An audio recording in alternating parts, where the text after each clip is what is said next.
After 13 years since the first chapter, Alan Wake 2 is finally released, developed by Remedy Entertainment and published by Epic Games. Alan Wake, a writer trapped in a nightmare beyond our world, writes a dark story in an attempt to manipulate, distort, and rewrite the reality around him and escape his imprisonment. The game is extremely well crafted in some aspects and a bit less so in others. In the next 5 minutes, we will highlight the most important features of this new chapter to help you decide whether it's a game worth purchasing or if it's better to spend your time on something else.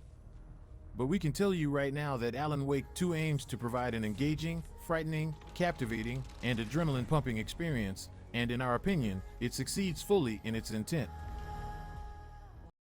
Alan Wake 2 is presented as an action-adventure game with survival horror elements and is scheduled to release for PlayStation 5, Windows, and Xbox Series XS on October 27, 2023, at a price of $50 on the Epic Games Store and $60 for PS5. This is a relatively reasonable cost, probably considering the game's duration, which can be completed 100% in about 25 to 30 hours. The game features two main protagonists, Alan Wake and Saga Anderson, who embark on two desperate journeys in separate realities, connected in a way neither of them can comprehend. They reflect and echo each other, influencing the worlds around them. The story is undeniably the game's main strength and the most well-executed element. The atmosphere is engaging and immersive, making you feel like you're inside a movie. This is aided by the numerous cutscenes featuring real actors, enhancing player engagement. The plot is gripping, providing a simple and meaningful objective, survival. However, the emotions it conveys are distressing and unsettling, accompanied by sound effects and music intended to invoke fear.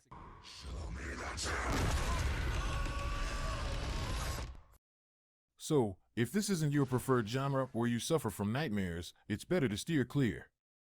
But if you enjoy scares and horror and you're looking for a game with a well-crafted story, Alan Wake 2 is undoubtedly for you. Putting the narrative aside for a moment, the game primarily presents itself as a third-person action-adventure. In this regard, we noticed some significant limitations that make the game less enjoyable. The game lacks variety in several aspects, the enemies are often repetitive, and the mechanic of using light to remove the opponent's cloudy darkness shield remains the same for almost the entire game. The strategy to use against the bosses you encounter will be almost the same. Keep your distance to avoid melee attacks while dodging the occasional ranged ones. Furthermore, the weapons available in the game are limited. The combination of these three aspects makes the battles less challenging and sometimes repetitive, imposing an important limit on the player's learning curve. The game is a sequence of exploration and combat, leading to area bosses that allow the character to progress in the story and simultaneously unlock previously inaccessible areas and already visited zones. The alteration of reality through the protagonist's specific powers is another distinctive and well-executed element of the game. This dynamic has significant impacts on the game world and has been technically executed excellently, making the whole experience more engaging.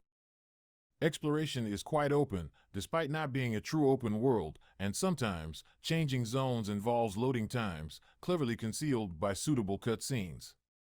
The survival horror component is well done, ammunition is scarce, and even at normal difficulty, the fights are challenging. The decisions players make in every second are relevant and often determine the success or failure of a game section.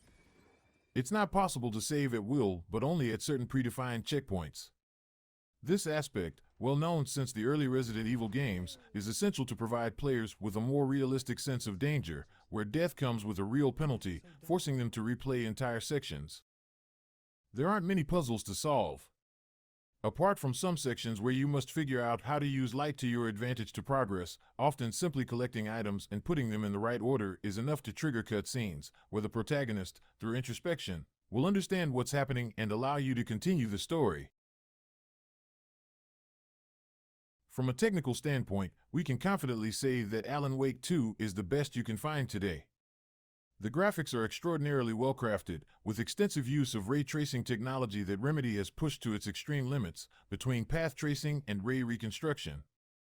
The results are exceptional, making the environments extremely realistic, both outdoors and indoors. One important note concerns the high minimum system requirements. They are incredibly demanding and could lead to a less immersive or even negative gaming experience for those players who do not have PCs with high-end configurations. Regarding the PlayStation 5 version, the graphics are still of a very good level and the game is enjoyable. According to our evaluation, Alan Wake 2 has more strengths than weaknesses. Among the best aspects, we must mention the graphics pushed to the highest levels, as well as an adrenaline-pumping and captivating story where you'll continually fight for your survival. On the downside, we recall slightly repetitive gameplay aspects, a limited variety of enemies, which could become tiring in the long run, although the adventure's duration is not excessive. Be especially cautious of the minimum system requirements, since a computer with less powerful performance could significantly affect your gaming experience. Let us know what you think in the comments. And if you decide to purchase it, enjoy the scares.